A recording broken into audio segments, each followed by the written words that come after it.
সামাজিক যোগাযোগ মাধ্যমে একটা খবর ছড়িয়ে পড়ছে, সেনাপ্রধানের বাসভবনে একটা বৈঠক চলছে। এই মধ্যে বৈঠক হচ্ছে, সেনাপ্রধানের বাসভবনে 40-টিরও বেশি গাড়ি প্রবেশ করেছে এবং এই গাড়িগুলোতে সেনাবাহিনীর জেনারেল, ব্রিগেডিয়ার এবং কর্নেল পদের অফিসাররা এসেছেন এবং তারা এই বৈঠকে অংশ নিয়েছেন। আমাদের নিশ্চয়ই মনে আছে আগস্ট 24 আগস্ট অফিসার্স অ্যাড্রেস সেনাপ্রধান বক্তব্য রেখেছেন এবং সেখানে তিনি অনেক কম কথা বলেছিলেন। তিনি শুনেছিলেন জুনিয়র অফিসারদের কাছ থেকে শুনেছেন, পরিস্থিতি মূল্যায়ন করবার চেষ্টা করছেন এবং সেই অফিসার্স অ্যাড্রেস থেকে শেখ হাসিনা 5 আগস্ট তিনি যে পালিয়ে যেতে বাধ্য হলেন সেটা নিশ্চিত হয়ে গিয়েছিল সেই অফিসার্স অ্যাড্রেস থেকেই। এমন একটা প্রোগ্রাম রয়েছে এবং সেনাপ্রধান সকাল 9টার পর সেখানে বক্তৃতা করবেন, সেখানে তিনি আরেকটা ভাষণ দেবেন এবং ধারণা করা যাচ্ছে 5 আগস্টের আগে যেভাবে সেনাপ্রধানের একটা ভাষণ কিংবা একটা অফিসার্স অ্যাড্রেস প্রোগ্রাম শেখ হাসিনার 15.5 বছরের স্বৈরাচারী শাসনের শেষ দেখিয়ে দিয়েছিল, শেখ হাসিনার ভবিষ্যৎ নির্ধারণ হয়ে গিয়েছিল সেদিনই, ঠিক একই রকম অত্যন্ত গুরুত্বপূর্ণ এবং সেন্সিটিভ কোনো বিষয়ে সেনাপ্রধান অ্যাড্রেস করবেন এবং সেনাবাহিনীর একটা অবস্থান পরিষ্কার হবে।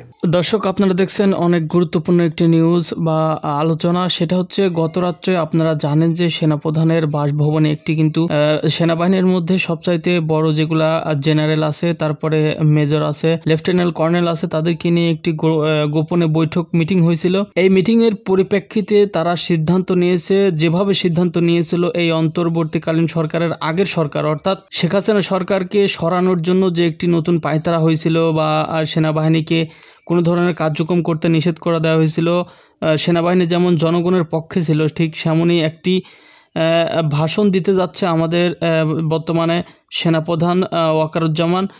তো এ নিয়ে গুরুত্বপূর্ণ একটি আলোচনা করছেন আমাদের সরোয়ার স্যার। চলুন আমরা দেখি বিস্তারিত তিনি আর কি বলছেন এবং এ নিয়ে গুরুত্বপূর্ণ তথ্য দিয়েছেন। তো আমরা এখনই এই তথ্যগুলো শোনার জন্য আমরা সরোয়ার স্যারের কাছে চলে যাব। সরোয়ার স্যার, আপনি বলতে থাকুন। এবং আরেকটা খবরও ছড়িয়ে পড়েছে, মার্কিন যুক্তরাষ্ট্রের চার্জ দ্য অ্যাফেয়ার্স স্টেসি অ্যান্ডের নেতৃত্বে 3 জন কূটনীতিক সেনাপ্রধান ওয়াকারুজ্জামানের সাথে সাক্ষাৎ করেছেন। এই বৈঠকটার বিষয়ও মোটামুটিভাবে নিশ্চিত। যতটুকু সূত্রগুলো থেকে তথ্য পাওয়া গেছে তাতে আমেরিকার চার্জ দ্য অ্যাফেয়ার্সের নেতৃত্বে 3 সদস্যের এই কূটনীতিক দলের বৈঠকটা হয়েছে সেনাপ্রধানের সাথে এবং এর আগে এই কূটনীতিক দল তারা ডক্টর মোহাম্মদ ইউনূস প্রধান উপদেষ্টা তার সাথেও বসেছিলেন। এরপর খলিলুর রহমান বর্তমানে জাতীয় নিরাপত্তা উপদেষ্টা এবং তিনি প্রধান উপদেষ্টার রোহিঙ্গা সমস্যা বিষয়ক বিশেষ প্রতিনিধি, তার সাথেও তারা বসেছিলেন এবং সবশেষ জেনারেল ওয়াকারুজ্জামানের সাথে বৈঠকের আগে তারা লেফটেন্যান্ট জেনারেল কামরুল হাসানের সাথেও সাক্ষাৎ করেছেন এবং ধারণা করা যাচ্ছে, যতটুকু তথ্য পাওয়া গেছে, শুধু ধারণার কথা বললে ভুল হবে, সেনাবাহিনীর অবস্থান পরিষ্কার করেন সেনাপ্রধান এবং এখন পর্যন্ত সেনাপ্রধানের যে অবস্থানটা আমরা জানি মানবিক করিডোরের ব্যাপারে, সেটাই যদি তিনি অ্যাড্রেস করেন সেক্ষেত্রে নিশ্চিতভাবে তিনি প্রধান উপদেষ্টাকে সেটা জানিয়ে দেবেন, সেনাবাহিনীর তথা তার নিজের সেনাপ্রধান হিসেবে তার উদ্বেগের কথা জানিয়ে দেবেন এবং এই মানবিক করিডোর ইস্যুতে তারা যে একমত নন, সেনাপ্রধান নিজে যে একমত নন, সেটা আনুষ্ঠানিকভাবে জানিয়ে দেবেন। আনুষ্ঠানিকভাবে বিষয়টা নিয়ে নিজেদের মধ্যে অর্থাৎ সেনাবাহিনী এবং সরকারের মধ্যে একটা টানাপোড়েন চলছে, এমনটা খবর গত কয়েকদিন ধরেই আমরা জানতে পারছি এবং সেনাপ্রধানকে সরিয়ে দেয়া, সেনাপ্রধানের বিরুদ্ধে তো অনেক দিন থেকেই আসলে নানান ধরনের পরিকল্পনা চলছে তাকে সরিয়ে দেওয়ার ব্যাপারে এবং এই ব্যাপারে দেশের ভেতর এবং দেশের বাইরে থাকা বেশ কয়েকজন জানি তারা অনেক ইনফ্লুয়েন্সিয়াল এবং তারা ইনফ্লুয়েন্স করে থাকেন এদেশের মানুষকে নানাভাবেই, কখনো পজিটিভ ওয়েতে কখনো নেগেটিভ ওয়েতে, যেটা তারা মনে করেন সেটাই তারা করাতে চান এই দেশের মানুষকে দিয়ে। কখনো কখনো সেটা দেশের জন্য ভালো, কখনো কখনো সেটা দেশের জন্য খারাপ। ভালো কতটুকু আর খারাপ কতটুকু সেই মূল্যায়ন হয়তো বা সময়ই একদিন করবে, কিন্তু এ ধরনের চেষ্টা তো রয়েছে। ফলে সেনাবাহিনীকে ঘিরে নানান আলোচনা, নানান তৎপরতা যেমন রয়েছে, তেমনি সরকারের সাথে সেনাবাহিনী তথা সেনাপ্রধানের দূরত্ব কিংবা তাদের মধ্যে মতপাত পার্থক্যের একটা আলোচনাও রয়েছে। বিভিন্ন জায়গা থেকে আমরা এই ধরনের তথ্য পেয়েছি। ফলে এই অফিসার্স অ্যাড্রেসের পর যদি সেনাপ্রধান প্রধান উপদেষ্টার সাথে বৈঠক করেন এবং সেখানেও যদি তিনি আনুষ্ঠানিকভাবে জানিয়ে দেন যে সেনাবাহিনী সরকারের এই সিদ্ধান্তের সাথে একমত নয়, সেক্ষেত্রে নতুন করে একটা টানাপোড়েন দেশে শুরু হতে পারে, নিশ্চিতভাবেই শুরু হতে পারে।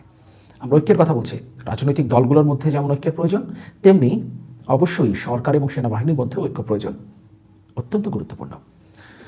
এই সেনাবাহিনী বা সেনাপ্রধান 5 আগস্ট যে ঘটনা প্রবাহ, তার ভেতর দিয়ে আসলে নতুন এই সরকারটা গঠিত হয়েছে 5 আগস্ট এবং তার পরবর্তী সময়ের ঘটনা প্রবাহ। সেই সময়ে নানান কিছু করে ফেলতে পারতেন। নিশ্চিতভাবেই এদেশে সেনা শাসনের উদাহরণ তো আছে, কিন্তু সেনাবাহিনী বা সেনাপ্রধান সে পথে হাঁটেননি এবং একটা ডেমোক্রেটিক ট্রানজিশন তিনি চেয়েছেন, এমনটা তিনি বেশ কয়েকবার ঘোষণাও করেছেন। এবং আমরা এখন পর্যন্ত যতটুকু দেখেছি সেনাবাহিনীর অ্যাটিটিউড, সেনাপ্রধানের অ্যাটিটিউড, তাতে মনে হয়েছে রাষ্ট্রের একটা গণতান্ত্রিক রূপান্তরের পথে তারা একটা নিয়ামক হিসেবে, অনুঘটক হিসেবে থাকতে চেয়েছে। এবং সেনাপ্রধানের অবস্থান হচ্ছে সেনাবাহিনী এটা চায় না, কারণ সেনাবাহিনী মনে করে এটা দেশের স্বাধীনতা, সার্বভৌমত্বের প্রতি হুমকি হিসেবে আসবে। দেশের নিরাপত্তা, জাতীয় নিরাপত্তা বিঘ্নিত হবে, এটা সেনাবাহিনী মনে করে। এমনটা সেনাপ্রধান ধারণা করেন নিজেও, এবং সে কথাটা তিনি বারবার জানিয়ে এসেছেন সরকারকে। এমনটা বিভিন্ন সময় শোনা গেছে এবং এ কারণেই মার্কিন কূটনীতিকরা তাকে বোঝানোর চেষ্টা করেছিলেন, বলা হচ্ছে শেষবারের মতো। কেন শেষবারের মতো? কারণ আজকে যে অফিসার্স অ্যাড্রেসে কথা বলবেন সেনাপ্রধান, সেখানে তিনি এই ব্যাপারে একটা ঘোষণা দিতে পারেন, সেনাবাহিনীর অবস্থানটা স্পষ্ট করতে পারেন। সেনাবাহিনী যদি তাদের অবস্থান স্পষ্ট করে এবং সেনাপ্রধান যদি সেই ঘোষণাটা দেন, তারপর সেই জায়গা থেকে সরিয়ে আনাটা কঠিন হবে মার্কিন যুক্তরাষ্ট্রের জন্য।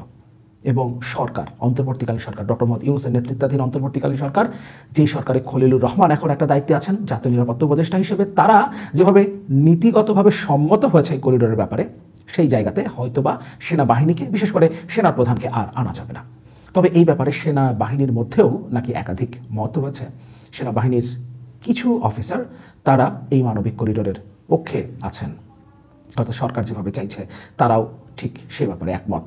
তবে সেই সংখ্যাটা খুব কম। বাকি অধিকাংশই দেশের সার্বভৌমত্ব এবং জাতীয় নিরাপত্তা যাতে হুমকিতে না পড়ে, সেই ব্যাপারে সতর্ক থাকার জন্য তারা মানবিক করিডোরের ব্যাপারে একমত হয়। আপনাদের অসংখ্য ধন্যবাদ। এতক্ষণ আপনারা অনেক গুরুত্বপূর্ণ আলোচনা শুনছিলেন শ্রদ্ধেয় স্যার সরোয়ার স্যারের মুখ থেকে। আসলে ঘটনাটা হচ্ছে কি, আজকে জাতির উদ্দেশ্যে বাংলাদেশের বর্তমানে সেনাপ্রধান ওয়াকারুজ্জামানের ভাষণ দেওয়ার কথা। তো দেখা যাক সর্বশেষ কি আসে। আসলে কিছুদিন আগে আমরা যেটা দেখেছিলাম যে বিডিআর হত্যা নিয়ে কিন্তু কড়া ভাষায় মানুষের উদ্দেশ্যে, অর্থাৎ জাতির উদ্দেশ্যে কিন্তু কথা বলেছিলেন বর্তমানে সেনাপ্রধান ওয়াকারুজ্জামান। তিনি হয়তো সেখানে বলেছিলেন, আপনাদের হয়তো মনে আছে যে জাতি এবং বাংলাদেশের সার্বভৌমত্ব রক্ষার জন্য আমরা যে কোনো সিদ্ধান্তে অটুট থাকতে পারি, কারণ সবার চেয়ে, অর্থাৎ দল মত নির্বিশেষে আপনাদের যদি কাদা ছড়াছড়ি যদি ঠিক না হয়, তাহলে কিন্তু আমাদের এই দেশ এবং সার্বভৌমত্ব বিফলে যেতে পারে, মানে হুমকির মুখে পড়তে পারে। এখান থেকে হয়তো আমরা যা সিদ্ধান্ত নেব সেটাই হয়তো আপনাদের মেনে নিতে হবে, কারণ আমরা জানি যে বর্তমানে বাংলাদেশ কোথায় যাচ্ছে বা আগামীতে কোথায় যেতে পারে। এর পরিপ্রেক্ষিতে আমাদের যে জেনারেল এবং লেফটেন্যান্ট জেনারেল আছে, এদেরকে নিয়ে একটি গুরুত্বপূর্ণ আলোচনা করা হয়েছে। এই আলোচনারই ফল প্রকাশ ঘটাবেন আজকে বাংলাদেশের বর্তমানে রানিং সেনাপ্রধান ওয়াকারুজ্জামান। দেখা যাক সর্বশেষ খবর পাওয়া পর্যন্ত কি আসে, সেখান থেকে কি সিদ্ধান্ত হয় বা কি ধরনের ভাষণ তিনি দেন, দেখা যাক।